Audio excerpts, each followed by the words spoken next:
Mummy, मैं कह रहा हूँ ना, मैं नेहा से ही शादी करूँगा। अन्यथा मैं ज़िंदगी भर कंवारा रह जाऊँगा और यह मेरा अंतिम निर्णय है। अब इस विषय पर मैं आपसे आगे बहस नहीं करूँगा। तभी रवि की मम्मी उमा जी ने कहा, बेटा तू समझता क्यों नहीं है? हमने तेरे सामने नेहा की जन्म कुंडली पंडित जी को दिखाई थी। उन्होंने नेहा की कुंडली में मांगलिक दोष बताया है।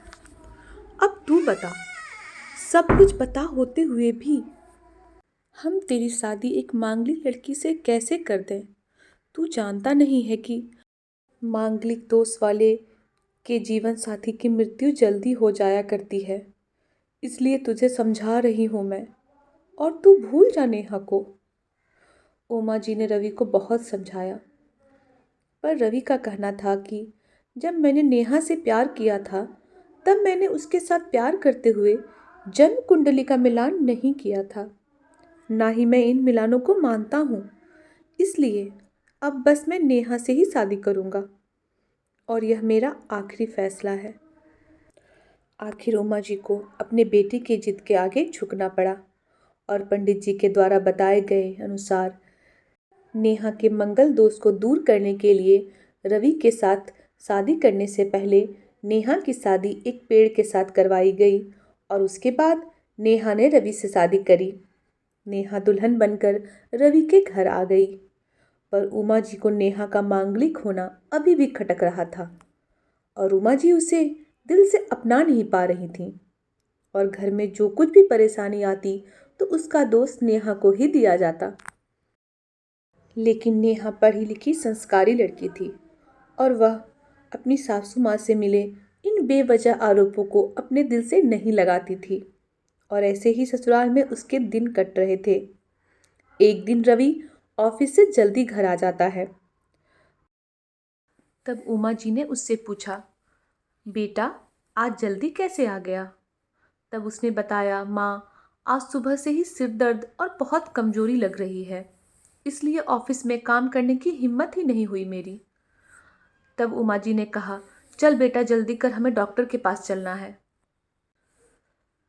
रवि और उमा जी डॉक्टर को दिखाने गए।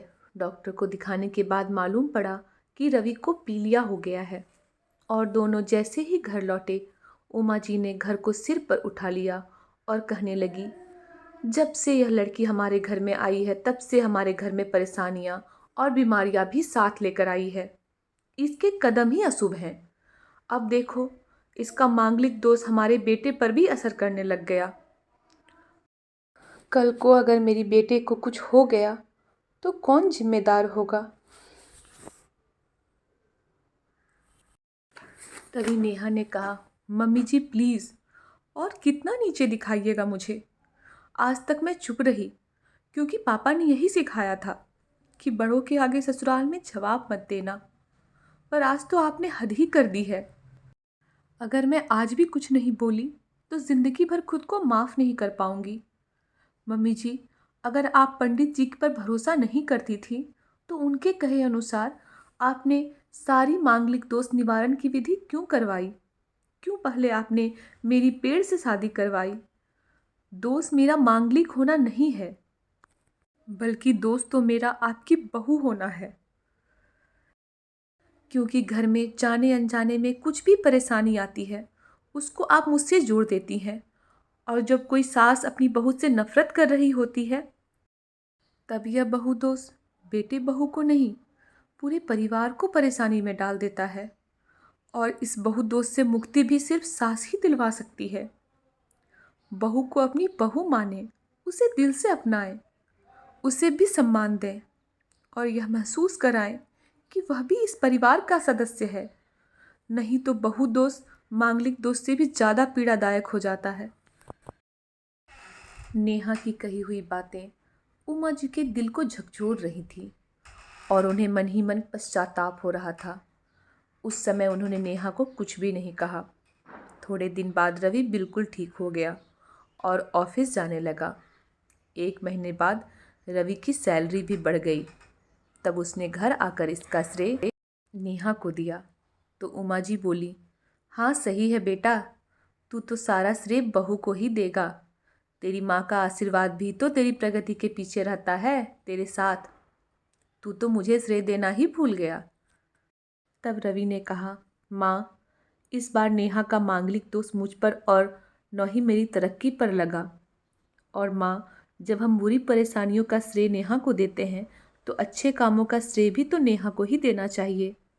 तो इसलिए आज का सारा श्रेय नेहा को जाता है, रवि ने हंसते हुए कहा। तब नेहा बोली, रवि, तो क्या तुम भी मुझे ऐसा समझते हो? तब रवि ने कहा, नहीं नेहा, बिल्कुल नहीं। बल्कि मैं तो माँ को यह समझाना चाह रहा हूँ कि सुख दुख हमारे जीवन का हिस्सा है और कभी जीवन में खुशियाँ आती हैं तो कभी गम आते हैं। इसके लिए हम परिवार के सदस्य या अपनी बहू को दोष दें, यह उचित नहीं है। तभी उमा जी बोली, बेटा, सही कह रहा है तू। तू और तेरी तरक्की ही बहुत है मुझे इस झूठे दोषों से बाहर निकालने के लिए। आज मैं यह कसम लेती हूँ कि आज के बाद मैं नेहा को किसी भी बात का दोष नहीं दूंगी। यह सुनकर नेहा बहुत खुश थी, क्योंकि आज उसको उसकी सास ने मांगलिक दोष के साथ साथ बहु दोषों से भी मुक्ति दे दी थी।